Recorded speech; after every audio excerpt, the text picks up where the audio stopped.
listening? It is I, Numator 479. According to our studies of your puny mammalian race, we discovered you like very good coffee. And while it is our evolutionary purpose to cause you psychic torment, we want you awake and vivacious to give it. So try our new blend from Spring Hill Jack Coffee, Reptilian in the morning.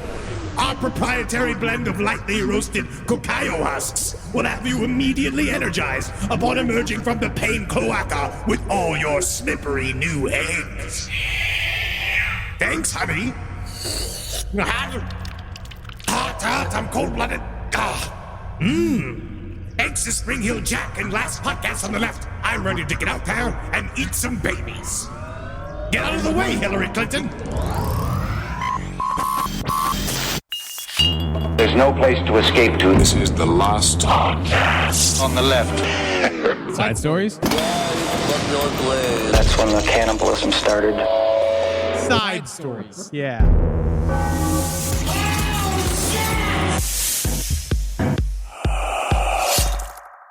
Yeah, that's nice. That sounds good to me. Sounds good to me. Sounds good to me. Sounds good to me. Aye, sounds good to me. Sounds good to me. Sounds good to me. Laissez-les bon longtemps, my friend. Oh, so we're going from sounds good to me to sounds good to me. Laissez-les bon longtemps. The good times were rolled up, my friend, but now it's time to get back to work. Sur les feet is le campo. Les pétos et pieds, New Orleans. Yeah, New Orleans. Nouveau Orleans. Or after we watch Interview with a Vampire and you forget that Brad Pitt always calls it New Orleans. Not good in the film. Natural pout, though. I think he's got bigger gums. Very good pout. Very, very good pout. Welcome to Side Stories. I'm Henry Zabrowski. I'm sitting here with Marcus Parks. Aye. We're back from our vacation. I got to say thank you so much to all of the incredible people that put together my 40th birthday. Oh, of course. I had an incredible time in New Orleans. It was super, not just fun. I learned a lot. Yeah? I met some people. I met some listeners out there. Had a blast. Yeah, I met some great listeners, too. I want to say thank you straight up to the fucking man. That Parkway Diner is good. The Parkway Bakery's got great sandwiches.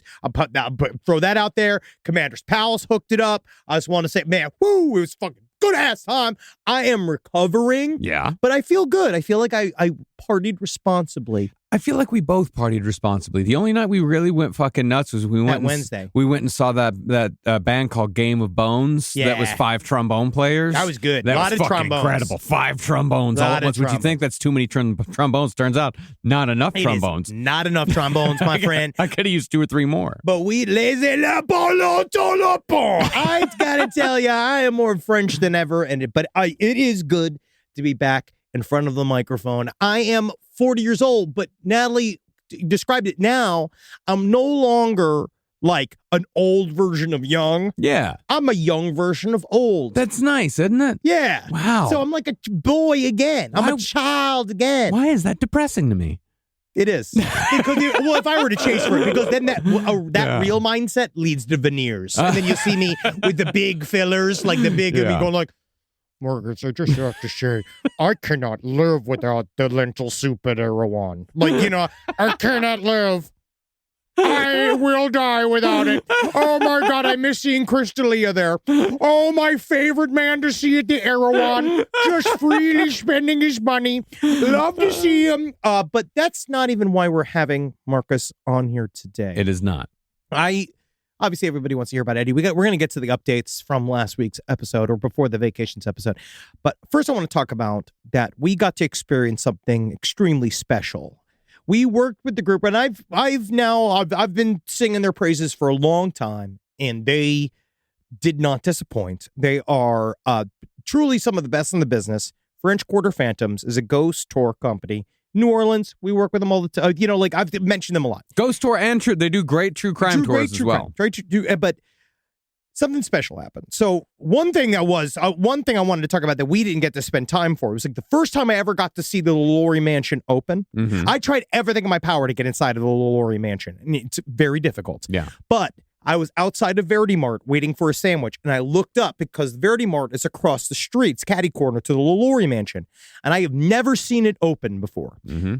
All of the windows were open, the doors were open, they were having a big party. It must have been for Jazz Fest, and it was fascinating because from one of the managers of the French Quarter Phantoms, I won't name any specific names so they won't leak that they told me shit, about the layout of the LaLaurie mansion and how it has been redone and how it is kind of got like the way he put it, it's a bit over the top. Well, we had got a listener email right after we did our Madame LaLaurie series who said the same thing, that it's very gaudy inside. Very gaudy. There's an entire wall that's just fur. Yeah, there's a fur-covered room. There's also a sex dungeon. There's a lot of stuff. They kind of play into the fun history behind the building. And so, I had this fascinating moment of watching a ghost tour pull up, and I was watching the ghost tour tell the story about the house as the people that were inside the house on the balcony smoking cigars watched the ghost tour tell stories about the house as we were, and then I'm sitting there, and as the guy's telling stories, I'm correcting his version of the story because he's doing the super funked up ghost tour version of the story, and I'm doing the reality of it to the other group of people that are building around me. Honestly, it was a blast, but it felt like this really fucked up scenario where the LaLaurie people are watching me watch these guys talk about them, and it felt very heavy. It was very interesting. A lot of layers on that's New Orleans all over, baby. A lot of layers. And so we asked French Quarter Phantoms. I was like, okay, I'm 40. I'm a boy again. I got to do something interesting. What can we do? And so they decided to lead us on a bit of a ghost hunt. And I don't want to talk about the specifics because I know it's their IP. Yeah, of course. So I don't want to tell you the stories that they told or where they took us. But they took us to a location in New Orleans. It was a bar that was a former brothel. And they told a story about a young, unfortunate woman that had been in this place when it was a brothel, and they died by suicide. And it was this extremely sad story, but they took us upstairs. So there also saw a listener was playing music. What was his name? I forget his name. But there's a guy who was playing music. He was great. Beautiful voice. The bar. If you take the French Quarter Phantoms tour, it's the bar they sometimes stop at if you take the big tour. I don't want to name it because I don't want to bust it for them. But the guy who sings there regularly is very talented. And so we went upstairs to the manager's area, and he just an office. It's got a kitchenette. It's an office, but it's cool. Yeah, it's all modernized in there now. Yeah, but their leader of our tour, the manager, you're not in an old time. It's not dressed up like an old timey brothel or anything it's like got that. Printers and shit and stuff that's laying around, old stuff from the bar hanging out inside of it. And he begins to tell us the story.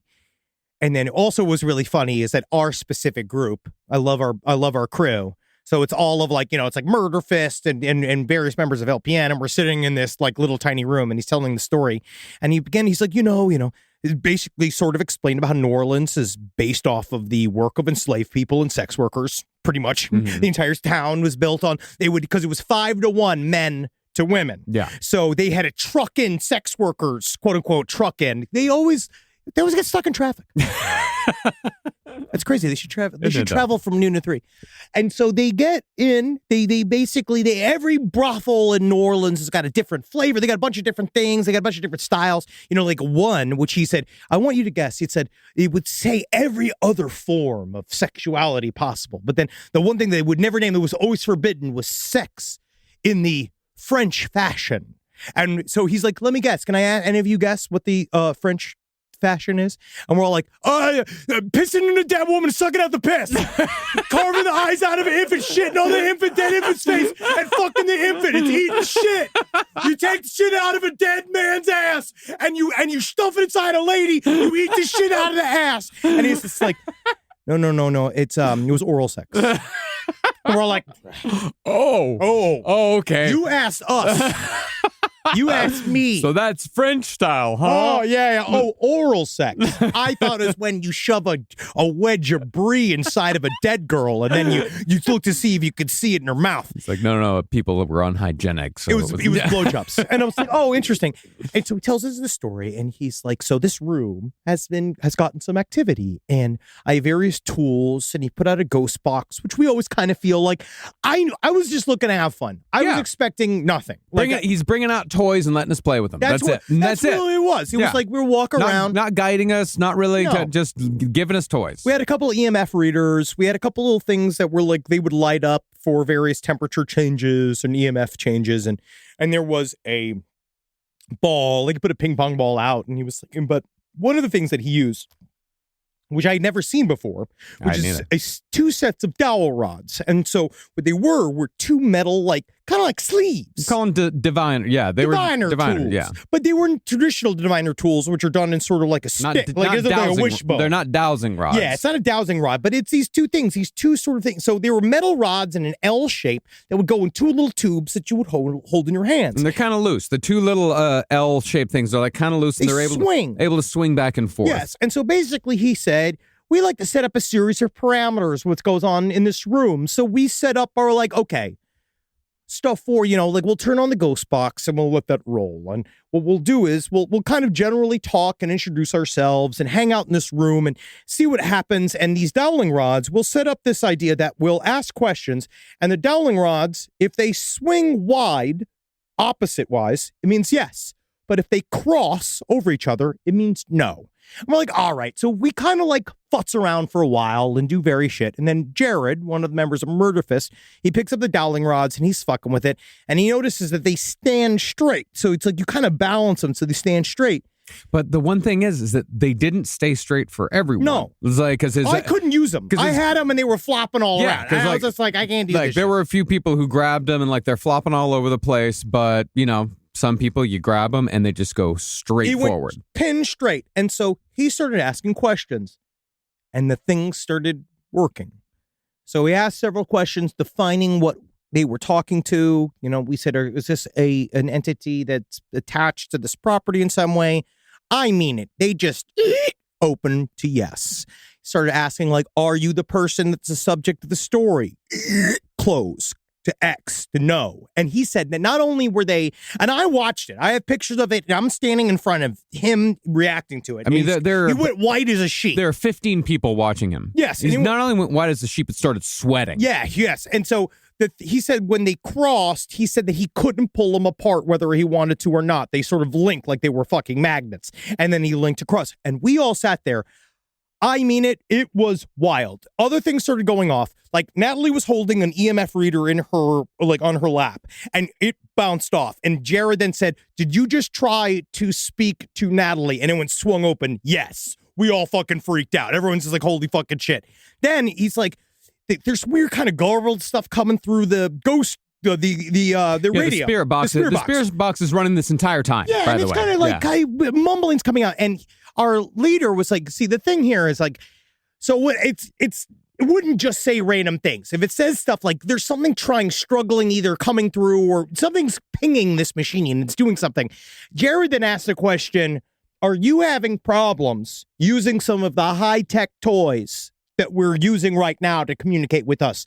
And I swear to fucking the devil himself. And I will attest to this as well everybody else in the room. I scares on the back of my neck standing up. The ghost box said kind of. Like it came out clear as a fucking die. It just came out. And up until that point, it had been all garbled. Because that was one of the things that I sort of misunderstood about spirit boxes, is that I didn't realize how fast they ran. You see it's running through the channels at an extremely high rate. Yeah, I didn't realize how fast. Like, I thought it ran through a little bit slower. So every once in a while, like, so you're just getting, everyone's like, yes, oh, hi. No, it is just, it's bringing, like, just these garbled messages that are running through so fast. And it really was clear as day. Kinda. And then we sat there and we're like, okay. And then we asked another question. He's like, what's your favorite drink? And then when it said vodka, I mean it. It said vodka. The ghost thing said vodka. We went downstairs. We got a shot of vodka. We put it back on the table. We put the EMF meter next to the vodka shot. The thing started shooting off. It was truly wild. I finally saw something the way that Newkirk's described it. Whatever was in that room was trained like a fucking dog. It was like, that was wild. He said that he had not experienced anything like that in the last couple of trips. Because for a while, there was a little bit. Because once I started watching everybody get into it, I will allow myself to step back from the skeptics to the skeptic side, right? Because now I'm like, okay, good. I got all these people that are really believing it. But now there's a part, I'm starting to ask the questions. Can he fake this? Yeah. What are the parlor tricks in which that he could possibly fake this? I watch him do, like, you can't control the ghost box because I've used one of those before. And dude, that specific is fucking wild. And I don't know how he does that. The stuff with the only way you could fuck with those bars is with a magnet. Mm-hmm. Which, I mean, I don't know if he is David Copperfield or not, you know, because there's only one of those. But they're everywhere. They're possibly secret. Magicians, they always kind of lie about what they do in their private homes. But then, after Jared was done. See, this is why Marcus is on the show. So, of course, right, all of my years talking about this fucking horse shit, all of the years I've spent, all the reading, all the things I've shown Marcus. Marcus is always just like, yeah, well, it's certainly not the Stooges. Or like he's got he's just like thinking about music and something else. But it touched you. After Jared was done. So he puts down the rods and we had like 45 minutes in this room. Yeah. And everyone's like, at this point, everyone's very satisfied. Like we saw go. We've come to New Orleans. We shared a paranormal experience with a bunch of people. And so everyone at this point, like we've got 10 more minutes in that room and everyone's got their EMF meters and everyone's just kind of talking about how crazy that was. And I figured, fuck it. Yeah. Let's pick up the rods. Yeah. Like, you never do that kind of stuff anyway. Yeah, I mean, like, I went to Crescent City Conjuring, which was another great store. I had a fucking psychic moment too. This whole trip was wild. Man. Yeah. And so I went and I picked up the rods and, you know, took them in like a really nice, like steady position. And, you know, I had watched other people like flip them around, but with me, I picked them up and again, straight forward. It's like, oh, okay, cool. I was like, well, and I asked, am I communicating with anyone right now? And they just went. Yep, to yes. And they went to yes. Yeah. And that's the thing is that I was off in the corner with Carol. It was just me and Carolina off in the corner by ourselves. Tour guide's talking to somebody else. Everybody else is like doing their own thing. And then I just like, did you see that? She's like, yeah, I saw that. And so I started asking it more questions. Like I asked it like, are you from New Orleans? And it's like, yes. And I asked it like, do you like having us around? Yes. Yeah, it was like getting excited. It was weird. It was doing stuff where it's like, do you like hanging out with people? Yeah. And Jared asked that and it went to yes. And we're like, it started really, the energy kicked up in a way that I did not expect. Yeah. And every time that it answered a question, a fucking chill went up through my entire body. And I started feeling what I was talking to. Like I felt like I was speaking with someone very friendly. You got hard. You were hard. Somebody who could make me hard. But then it's nice that Carolina's there so she could finish the ghost job. Am I right? Yeah. Oh, couple the benefits of that marriage license there, son. Continue. So I felt that it was a very warm, friendly presence. And I felt that it was a woman. I felt it was like a female presence. Nice. And I felt like she was somewhat body, like kind of friendly. Big like tits. A sex worker. Someone, Sure. Someone who was fun. Somebody like, someone a party lady. Yeah, so who was like kind of fun. Like I didn't feel, not for a single moment did I feel like scared or apprehensive or anything like that. That room made me feel none of that. Nothing like that. But the part that made me, that sent a chill up my fucking spine was I asked, are you ready to move on? And it swung out to yes. And then I asked, is there anything we can do to help? And it went, no. Oh, yeah, dude. There was one, oh, man. and I was just like, oh, fuck. Oh, yeah, it was crazy, dude. My God. And that's when, like, Jackie saw me. She's like, are you talking to a fucking ghost? I'm like, I'm talking to a ghost right now, Jackie. Yeah. And that's when like everybody else in the room kind of started paying attention. It's like, guys, I've been talking to a ghost for like 5 minutes now. This is wild, incredible.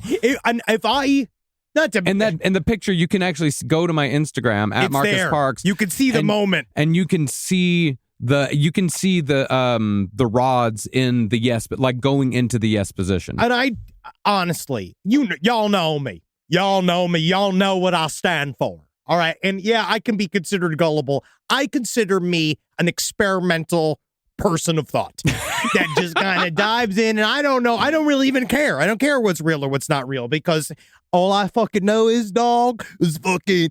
I think I might have died in that fucking car accident or almost got into in the way to Disneyland the other week. Nice. So, but that's just me. That's my own fucking problem. This is a mental problem I have. Sure. I mean, I think it's called Cotard syndrome. But I saw something happened that was extremely physical in a room, and it happened right in front of me. And I had several other ghost tour guys that were like, yeah, it's fucked up. It's happening. They're all like seeing about probably between like 10 to 20 of these. And I was just like, it's interesting because now I kind of know where if you're walking through that type of scenario, it may sound credulous to you that we're outside of that room. I totally understand. We sound like crazy people, but I saw something, man. And I was fucking sober. Yeah.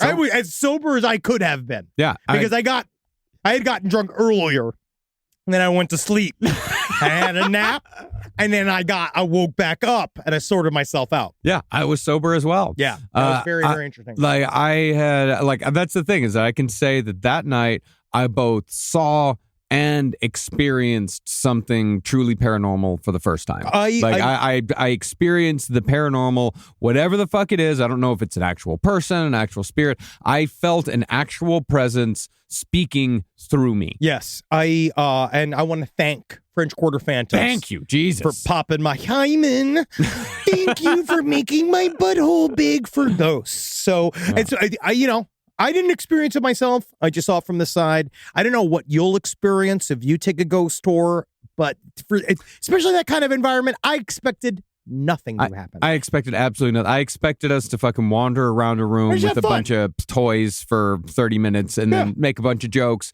get a drink, and have a good night. That's all. Just have fun doing that and scaring each other. But no, it was like genuine contact. So go check out French Quarter Phantoms. Also, Crescent City Conjures. I went there and I had a very magical experience. An absolutely mesmerizing woman by the name of Tom Janie grabbed me and she's like, the color green is something that you need. And I was like, okay, whatever. And then I go out to see Tank and the Bangas that night, and I didn't know that the theme of it was their album, the Green Album, and there was green everywhere. And then I went back there to go talk to the lady again, and she wasn't in. But then I talked to the guy who owned the store, who was this big, crazy looking dude with a head wrap and 2 huge dogs and like several chickens. And then I had to go back behind the store with him while he drank wine and we talked about magic for an hour. Honestly, it was great. Wow, it was cool. He was very frightening, but. Man, New Orleans, whoo, the city's so good, they only made it once. Yep, and I can also say Euclid Records, also a fucking fantastic, incredible record store. I wish I could have spent 2 days in that place. Dude, can't wait, and, we will be back, New Orleans. That is false certain, and les Napolitan. I get it now. Yep. I finally get New Orleans. Right. And thanks to all the wonderful people at the Voodoo Lounge Bar that are so incredible, so sweet, so wonderful. But yeah, thank you, New Orleans, for a wonderful vacation. Thanks for treating me right. Ride me hard, leaving me wet. Yeah. Rise from your grave. All right, so we got some updates for the show, and I'm glad you're here. So one thing that I asked about last week was about this concept of the U.S. government. There was a article in Debrief that was saying that they believed the U.S. government had created a proper propellantless propulsion drive using electricity. And that might explain some of the weird orb activity the U.S. Navy is seeing. Maybe that's secret tech that we don't know anything about. I had no idea what the fuck it was talking about. So I asked y'all to explain it to me. And I got, and this is some scientist, I think, that emailed me this. All right, here you go. Here's a simple explanation of the propellantless drive, the ion drive. First off, it's not really propellantless. Thanks. Then what are we even? It just doesn't need to carry a substance that can be shot out of an engine in order to move. Well, so it's not propellantless. It just has no propellant juice. Yes. The butthole of the plane is shooting dry farts.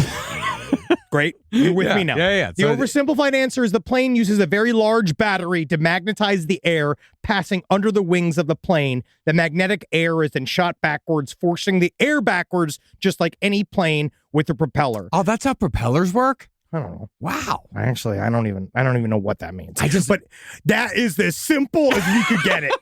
That's as simple as I can understand it. No. Is that if you electrify the air underneath the plane, it makes the plane lighter, and then they push that. The thing floats on the air and then it pushes forward. Dude, I didn't even know that's how propellers work. So Yeah, they shoot the air backwards, dude. and then that makes the fucking plane go forward, dude. Forward, and well, the wings, I believe, the wings make it go up. It's the propeller that makes it go forward. But then what's the force in the air backwards about? I think it's both. Guys,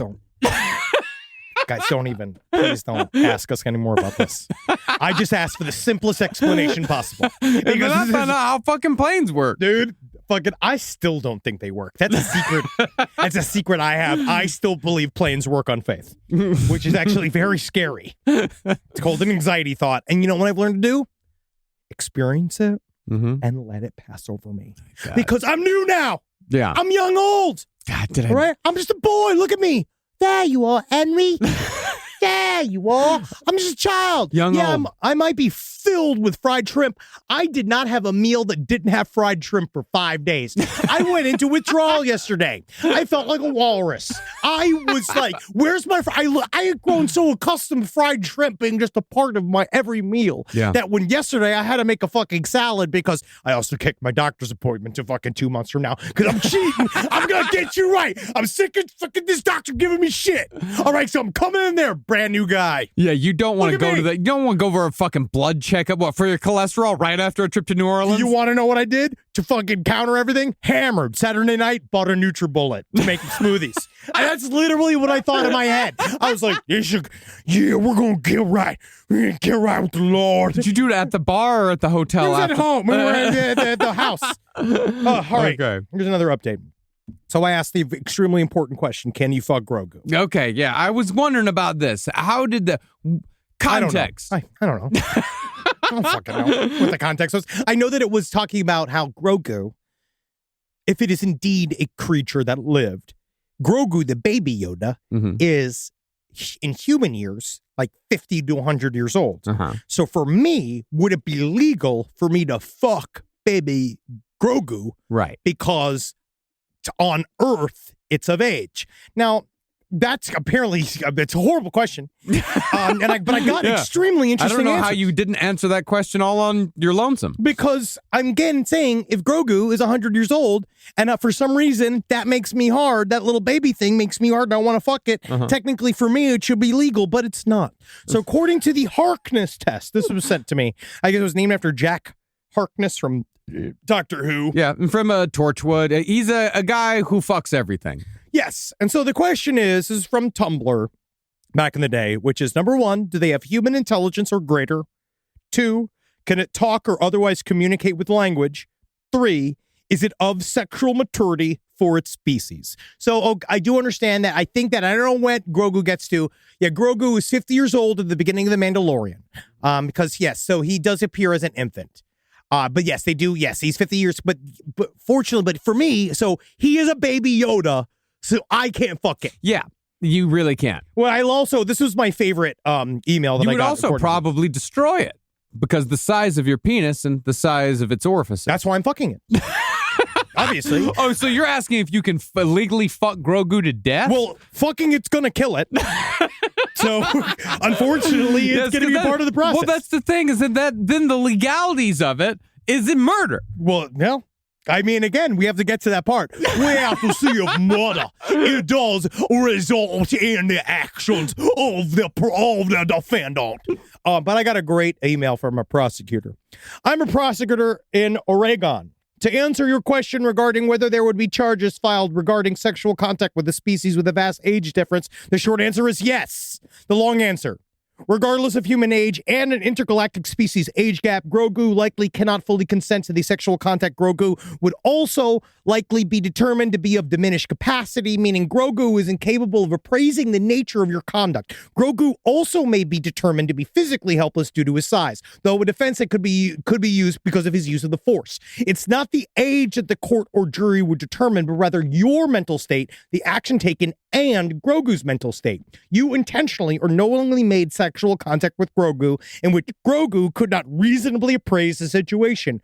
Grogu is unable to understand the nature of the conduct, unable to understand the right to choose whether and how to engage in conduct, including the right to revoke a prior decision to engage in conduct, or is unable to communicate a decision to engage in conduct. As a galactic prosecutor, I would additionally call an expert witness regarding Yoda's species to testify as to the age progression of the species. I would also call the Mandalorian to testify as to Grogu's mental state. If you sexually abuse Grogu, despite being 50 in human years, I would absolutely fuck your shit up as a prosecutor. Interesting. And I just love a thorough answer. It's a very thorough answer, and Yes. I mean, think of it this way: like, you know how like a buffalo can start walking like 3 minutes after it's born. You know that, right? Yeah, that means you can't fuck it though. That's what you're saying. No. That should be hands off. I mean, Hands off to those guys. Grass on the field, play ball. But they're born covered in hair. Yeah, So I'm actually not certain why that. I don't think that rule also applies. what I mean is the different species, like a human can't walk for like 2 years, but a buffalo can walk in like 3 minutes. So different species Yeah, have of different course. progressions. Yeah. So you can't judge your species progression sexually. I'm talking about aliens. Yes, but you can't. Grogu eventually will talk. Yeah, Because he'll go being like, in my ass, you will fuck me. Yeah, and when Grogu does that, then yes. Yes. Then yes. You Then can yes. fuck the hell out of Yoda. You Oh, can fuck the hell out of You Yoda. can totally fuck Yoda. I can mouth rail Yoda. I can fucking whatever I want. I can play. I can fist Yoda. Yeah. If that wouldn't kill him, Frank Oz already did it. We're having fun. We're having a lot of fun today, here. man. A lot of fun here on Side Stories. We really fucking do. All right, we got a couple other. Got a little updates. The one thing I do want to say, a second Boeing whistleblower died. This one due to complications of pneumonia. So it's not looking good for Boeing. No, it's really bad look. I don't want to. I'm glad we don't work for them. It seems like it's you might get killed. It seems like Boeing is I don't know. It just seems like it's a very unpleasant place to work. Once there's two, now I'm nervous. You know what I mean? Then it comes to be like, all right, now if we get to 5, Yeah. we have got to talk to American Airlines. Yeah. We have that. Something has to happen. I mean, it's a complicated case, of course. I mean, the guy, his name's Josh Dean, died on April 30th in a hospital bed in Oklahoma City from a stroke and severe infection that arose out of a series of complications, Yes. including the quick onset of pneumonia over the past 2 weeks. And I guess the question with that is, like, if you are questioning, like, devil's advocate here, let's question, did Boeing also murder this guy? Is Boeing murdering whistleblowers even though the whistle has already been blown? Yeah. And in this case, I mean, this would have to be some sort of like KGB polonium poisoning type shit. Like it would have to be pretty intense. There's a little part of me. Like this is assassin level shit. This isn't just like hiring a guy. This is like hiring like a Spetsnaz. So this is what you and I kind of like talk about all the time, is that in order to do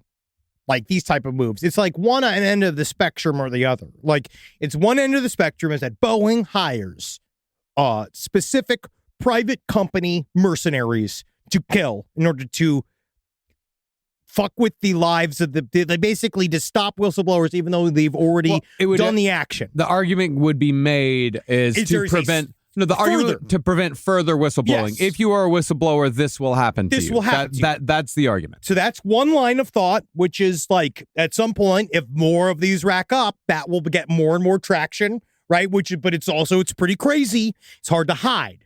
One thing I will always say is that human beings love to fucking talk. So the idea, that's what's always been my big holdout of all of the major conspiracy theories that we've never really dialed in, where it's like, the main issue is I still feel like on some hand, somebody's going to come forward and say, I did it, because they are going to want or I know who did it. And here's some proof, because they're desperately going to want to be a part of the massive story. I still think to this day, that's why most conspiracy theories fall apart on some level, because like there's got to be somebody who wants to talk about it. With like Jeffrey Epstein, with all the stuff in that, we're finding all that stuff's just been hidden in different weird, like, it's got all hidden inside of the money, these giant like in universities and international businessmen and all this other stuff. So that's why that stuff's hard to come out. But that has been a slow trickle. We're starting to kind of see more behind what happened with Epstein and Ghislaine. People have been talking about the Lolita Express for 15 years. I mean, that's the thing,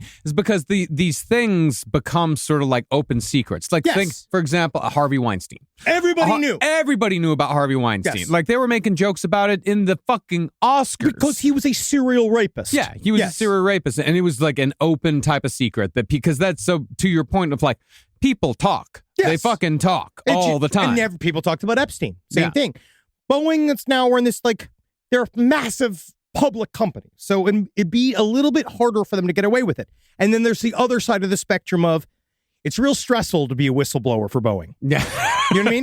That it's very stressful. Yeah. And it fucks up your life because of the stress involved. And then it leads to your immune system shutting down in a massive way because of the amount of pressure because not only is it just whistleblowing against the company, I'm certain it's losing friends, it's losing coworkers, you're part of a whole, it's very traumatizing, it's losing your pensions, it's losing all that kind of shit. And then you are also, then you get sick and then your body just can't handle it anymore. Or like the previous guy, he commits suicide because it just hollowed out everything that he knows and loves. I mean, I was reading on a story in Law and Crime that just went through the stories of both of these guys. Yes. Like, very brief, very brief recaps, but extraordinarily stressful. Like, Boeing made these guys' lives a living hell. Yes. Like, I mean, you could make an argument that Boeing killed them by attrition. But by attrition. Yeah, they killed them by lawyer. Yeah, they wore them down. Yeah, they wore them down. Yes. That you could make that argument. Oh, yeah. Certainly. Absolutely. And it's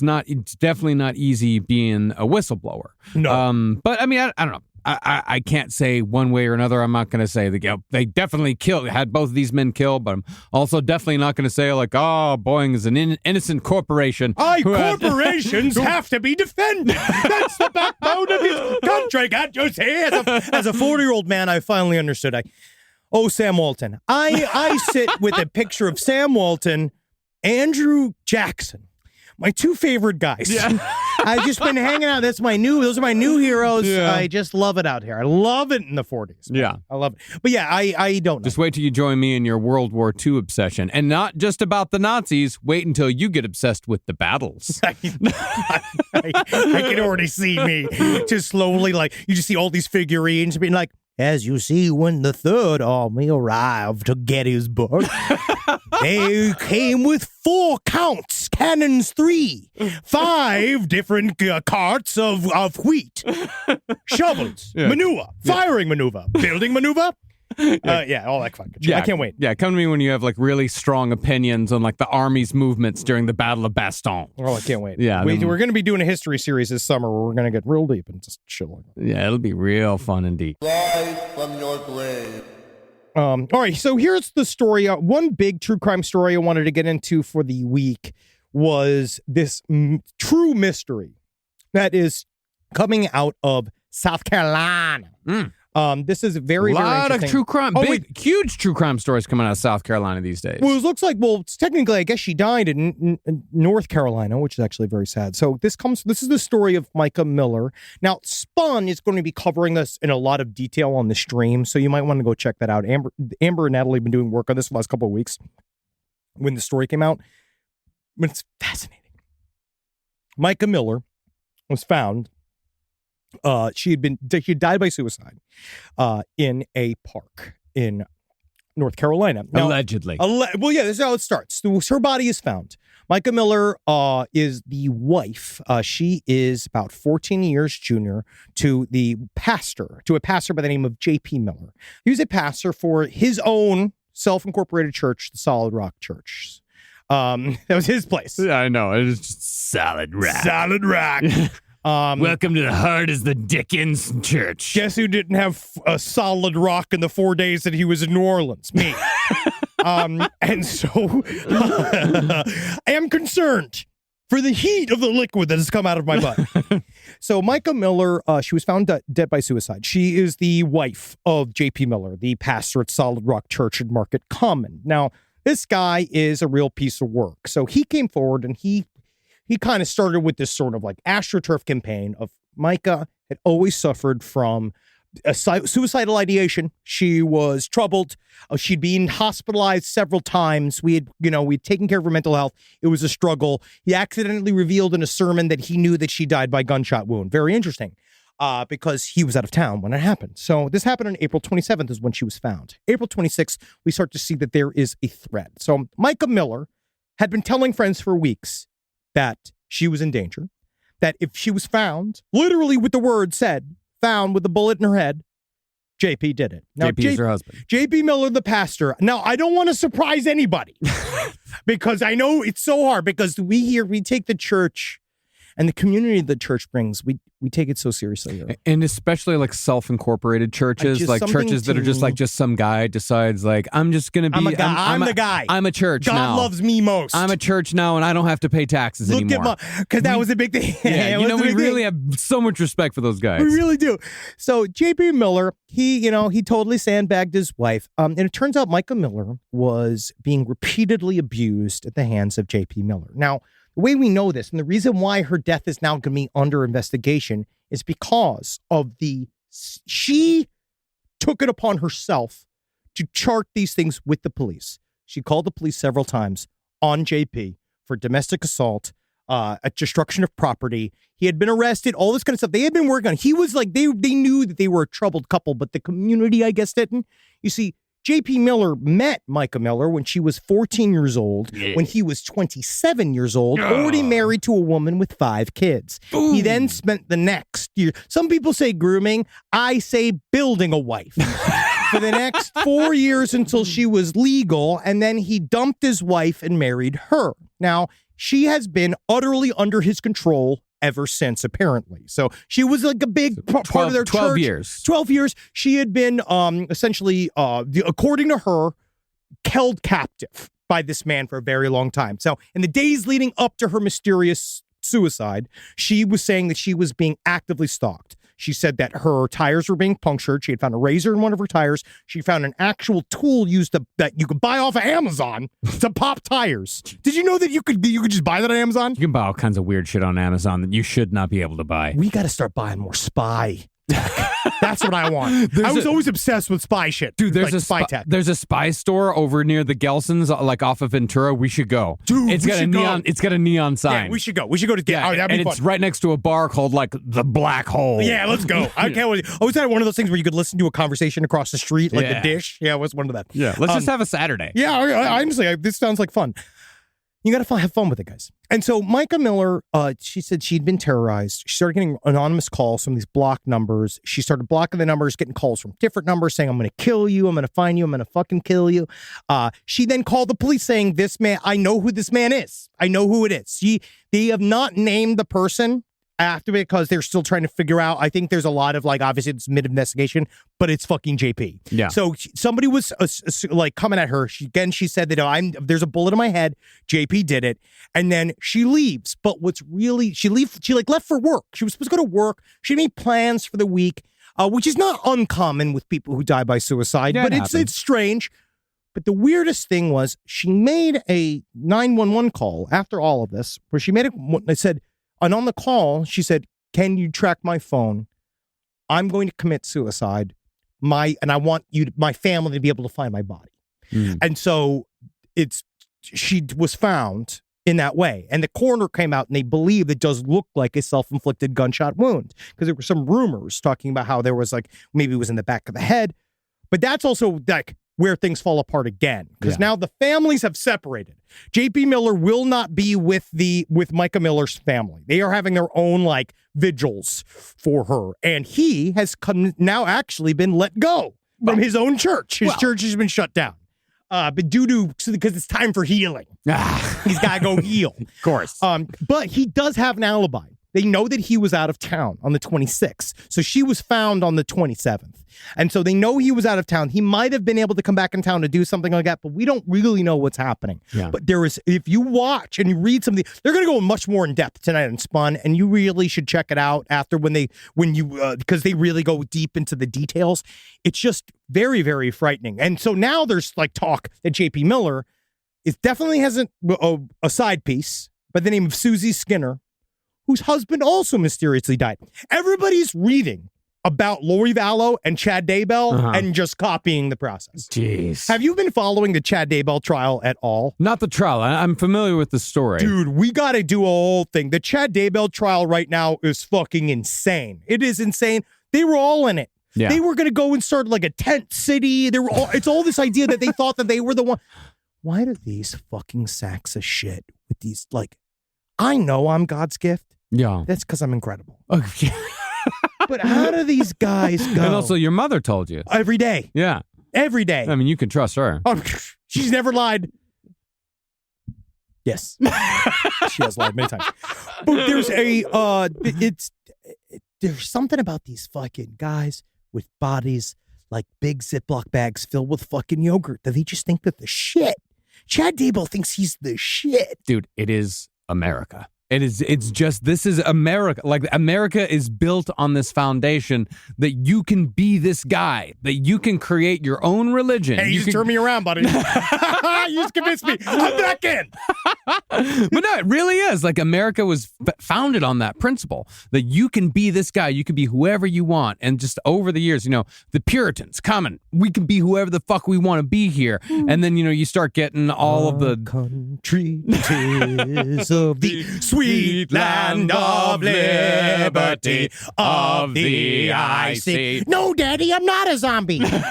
No, very sad. Very sad. But then after that, of course, you've got all your snake handlers, you've got all your tent preachers, you've got the entertainers. The entertainers, exactly. You got P.T. Barnum. You've got all these different people that believe that since by virtue of me being born a fucking American, yeah, dude, I can do and be and say whoever I am.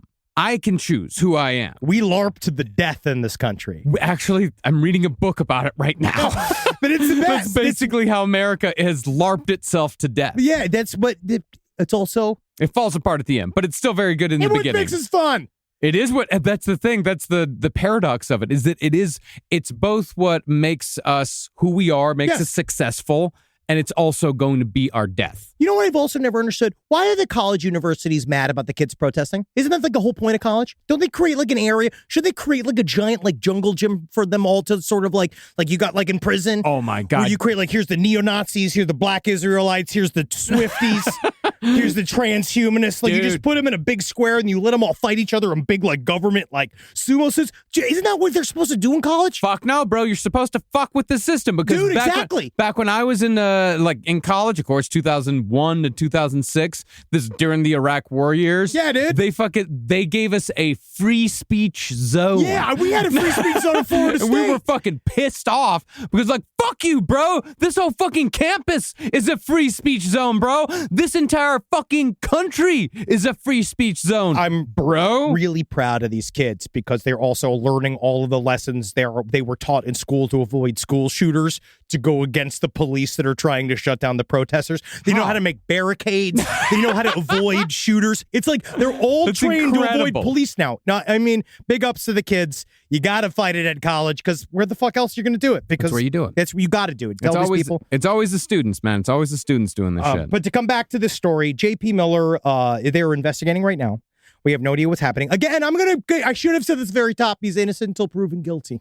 Sure. So now he has a little bit of an alibi. We'll see. He does. It's going to come out, but there's a mystery at the center of this story that is very, very compelling. Yeah. And I don't know what it is. And I just feel bad that this lady had to go because it really did sound like this lady was crying for help for a very, very long time. Yeah.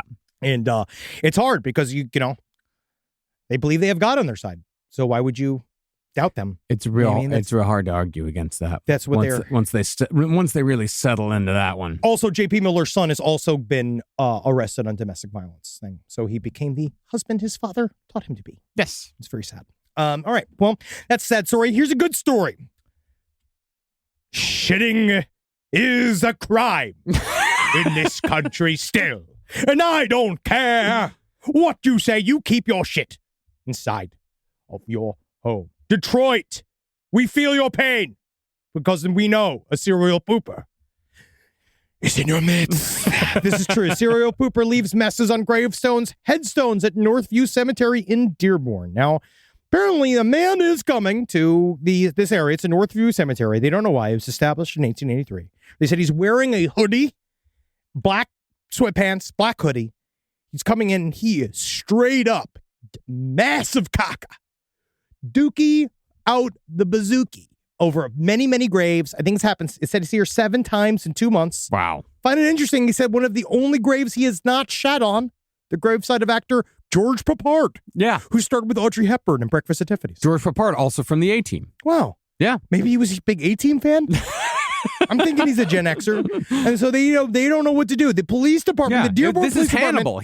That's Hannibal in the A-Team. He didn't shit on Hannibal's grave. Wow. Yeah. I guess that's where the respect comes in. But no one else. But they're saying he's leaving. Not only is it big, messy shits, they're saying it seems to be he is prepping. They're like liquid, big lumps. He's also then bringing toilet paper. There's nothing in this story that says lumps. I saw it say a mess. If Detroit newspaper the Detroit calls Free something Press a mess, I believe in them. I believe that's a mess. Because if there's not a city, and we love Detroit, and has not been subject to piles of human excrement like Detroit, and if these are the ones they're calling out, think about this. You don't think that there's not that there's a lot of serial poopers, but I feel like Detroit might have quite a bit of public poopers, but I think it's largely due to the economy. Sure. And so, but I think they see a lot of poo-poos out there, big, thick ones. Not normally in a cemetery, though. And they said the main difference is that normally, and this is true, when you see a pile of human excrement, you just see the excrement because whoever has done that, obviously in his extreme distress, or is a paid Lithuanian model who's 16 years old and she's dead. She's been murdered right after. But this is different because of the toilet paper. The toilet paper is the interesting wrinkle in this. The man is brought his own. So he's publicly defecating. The toilet paper means it's a message. Because the toilet paper means he has brought the toilet paper with him to wipey. Because if I don't know, if I was a serial pooper, doing the toilet paper there is like a little extra. Fuck you, buddy. Yeah. Fuck you to the dead.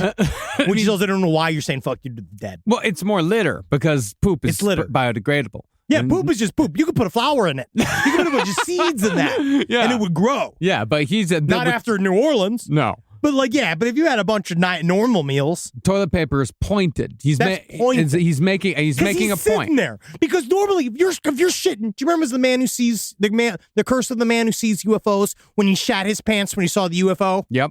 That's a shit pant. And that was an emergency situation. He didn't double think that. He didn't think that was coming. He sharted his pants and a bunch of shit came out and he was just so amazed by the UFO that he kept rolling with it. But guess what? That poo-poo lived in his pants. The idea that you're going to sit and squat and take so long to shit so casually and you will sit and wipe means that you were there for some kind of vendetta. Maybe not. Think about this for a second. How many times you shat outside in your life? Very few times. Very few times? Yeah, because I don't camp. You don't camp? Twice. Maybe twice. I think I shat once outside when on a road trip from the car on the highway. Okay. I don't poo-poo out. Yeah. Well, I've done it quite a few times. Being an outdoorsy fella, being from the country. Yeah, you garden all the time. Yeah, you... Is Carolina know? Yeah, in my fucking front yard. Showing Frank. So they know I'm like, here's how we do. This is how your dad does it. My house is easily seen from the street. But when you are shitting outside, one of the things that's important is having something to balance yourself on. Yes. And really being comfortable. Grab it on the gravestone. As comfortable as you can. And it very well could be that this is just a man who does not have regular access to a bathroom, but does have access to toilet paper and just finds that balancing himself on gravestones is the most comfortable way for him to relieve himself. I think it's one of the most generous reads in last podcast in the left history. I'm not saying he's good. I mean, he's still choosing to shit on gravestones. I think the fact that he's shitting on gravestones, because that would be guess what else you could do between two cars? Between two cars, you could go to a porta potty on a construction site. But that's the thing. If you're doing it between two cars, you're ruining somebody's day. if you're doing it It's at the cemetery. You're going to go see your loved one. And you got to see a pile of fresh poo-poo. You're about to go there. You're on your A-team tour, right? You're on your national visit the gravestones of the A-team tour. Yeah, and you have arrived. And it's hosted by Mr. T. Mr. T's taking you on. I pity the fool. Don't take Mr. T's A-team grave tour. You got to see all my dead friends. Where you at? Wake up. Wake up, Papad! Wake up! It's me, Mr. T. I've been to the fool. Don't rise from the dead for Mr. T. And then he goes around, and then you're in from Sheboygan, where you're like, oh, human shit. Oh, our mayor's a pile of human shit. We can't get shit here. This is our vacation. But think about the logic here. Does a graveyard get visited every day? No. Do people drive their cars every day? Yes. Do people go to a construction site every day? Yes. So perhaps this person is thinking that they're doing some sort roundabout personal service, roundabout like community service, thinking about the people. Is this you? And shitting in. Are you doing this? Did you do this? Did I fly to Detroit from New Orleans and have been shitting in the same graveyard around George Papard's grave for the last 7 days? Is this for Mr. T's attention? You saw me 3 of the last 7 days. Yes, you were with me 3 of the last 7 days. I didn't see you. It's 7 times over 2 months. Huh. You went on that one thing. You said you went to the dentist and you didn't come back 3 days. So. I don't have a network. This is just me telling people what to do? Your cabal. My cabal? Poo ball. No, I'm just saying maybe we can give a little bit of grace and maybe we could give a little bit of understanding to our people out there that may be just trying to find the silver lining in a bad cloud. Listen, man, I'm 40 now. Mm-hmm. I get Joe Walsh now. Do you? Everybody needs 9 chances, man. That's the main thing. Everybody needs about 9 to 15 chances, and you just fucking, whether they're shitting outside or they're shitting inside but not in the toilet. So this guy's got 2 left. Yep. I just want him to come out and be like, I did it to stop the genocide in Gaza. Like, that's the key. That's the key. Is you have to find it. If they do it for charity, I think that would be huge. Or to get like Jodie Foster's attention. Yeah. No. I know. I don't think there's any sort of like larger meaning to this. There should. I don't think there's any meaning at all, besides wanting to be a responsible member of the American public. You've just been reading Sartre too much. You've been reading Sartre. I've been reading Marcus Aurelius talking about strength is about temperance. Like, it's fun. It's fun to do. That's why I'm lifting weights. Yeah. Wow. I think we did it. I think we're at these. Let me do a couple of these little letters. One thing that's coming at. I've been talking a little bit about how the Earth's getting bigger. Mm-hmm. Naturally, like me. Because again, I don't gain weight or lose weight. These are natural cycles that I flow through. And so in many ways, the government has not increased the ability for me to get fatter just because I'm, working more hours and not eating as well and not working out as much. I'm naturally expanding due to the magma inside of me, much like the planet Earth. But according to this, which is what then will happen to me later on, it's actually the truth is that the Earth is shrinking. Slowly but surely. Every year, it's estimated the planet gains around 40,000 tons of space dust and rocks falling to the surface every year. Of course, again, that's what I just dealt with. I've gained about 12 pounds of space dust and rocks. However, it's also estimated that about 95,000 tons of hydrogen and smaller amounts of other light gases escape our atmosphere at the same time. All things considered, on average, we net around 50,000 ton loss of mass each year. Oh, skinny bitch. So the Earth is actually shrinking. And given the overall mass of the planet, it's about 5.97 billion trillion tons. The loss is negligible, so we don't have to worry about it. Another pointless fucking fact. A pointless thing that doesn't do anything. Doesn't help anyone. And then I got this thing about the Denver airport. You know what it is about the Denver airport is that, again, they're trying too hard to be mysterious. They really are. They're leaning in too much. You can't lean in too much. No, you're showing your hand, man. Now it's just marketing. Now it's just marketing. The Illuminati doesn't market. It works in secret. Or does it? It does. Fuck, it does, because if it told us, we'd be mad. And then, there was one other thing I wanted to talk about. Dude, one last little story before we go is that this is actually kind of a massive deal. The new Webb telescope, they believe that they have found the first signatures of a biological life form on another exoplanet, this thing called K2-18b. It's a super planet, and they said that they had got this shit's coming off of it, the dimethyl sulfide, DMS potential of dimethyl sulfide, which is what is produced by marine phytoplankton here on Earth. And they're talking about that might just mean that it might have a lot of oceans on it. Yeah. It's a super Earth. It's larger than our planet, but smaller than Neptune. It's been described as a Hycean world, or Hycean, a term coined by Dr. Madhusudan. K2-18b is a rocky planet boasting a hydrogen-rich atmosphere and potentially vast oceans of water. So it was kind of what they said would happen on various moons, I believe it was Saturn or Jupiter, where they have a bunch of water and they think they got worms and they can think. But they're just saying shit, obviously. They need funding. Phobos. Deimos. No, those are Mars. Io? You talking about Io? Is it that? Nothing's helping. It's not helping. We have a bunch of, you know what story we didn't get to, but it's fine. We'll cover it next week. The guy fucking, the Irish dude who got crucified. We think that's like some kind of troubles thing that we don't particularly necessarily understand the bottom of. I looked into it, and it was definitely a technique during the troubles to nail men to fences, nail their hands to fences. It's a death. Yep. It happened with fair regularity, and it just happened. I'm nailed right in. And someone also set a van on fire. Somebody get a crowbar. But yes, hopefully things are good with that. Yep. Well, fix that. Good work, everybody. So live every day knowing for a fact, it's a tiny alien. It's a tiny alien, and it's got a rattle. But you need to ask it straight up, right? Because then you can love the fact that it would say yes or no to you fucking it. Because that's really where your joy should be. It should not be in the mangling of the Grogu. It should be in the enjoyment of the Grogu of being hollowed out by your stubby dick. Because that's what it's asking for, right? Because then you both can laugh while it's hemorrhaging out. But at least it's like, yeah, that's gaped I am. Most gaped. Most gaped I am. That's it. That's my triple L for the week. I got through it. We did it. Honestly, I feel like this is a pretty coherent episode after 5 days after New Orleans. I think it really was. Yeah, we came back. Came back strong. Came back real strong. And we got Snowtown 3. And then right after Snowtown 3 this week for Last Podcast on the Left, we are going to go straight into the next series, which I'm really excited for. It's one people have been asking for a long time. So I'm excited for people.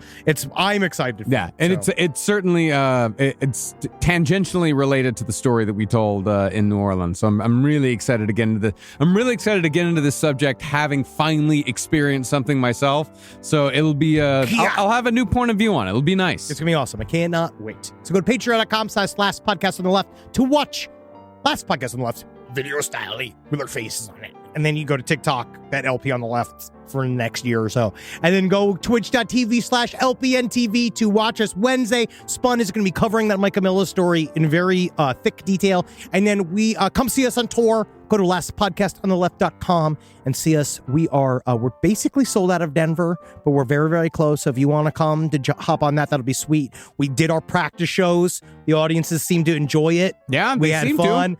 Thank you so much to everyone who came out to our 2 practice shows here in Los Angeles. That was a lot of fun. Yeah, we are. I am really fucking excited about our new show now. It's going to be a cool show. We've got it written. We've got it. It's not done. It's not done. With the bones. Yes, but you'll see them bones, and you're gonna like them bones. But yes, come check it out and go Australia.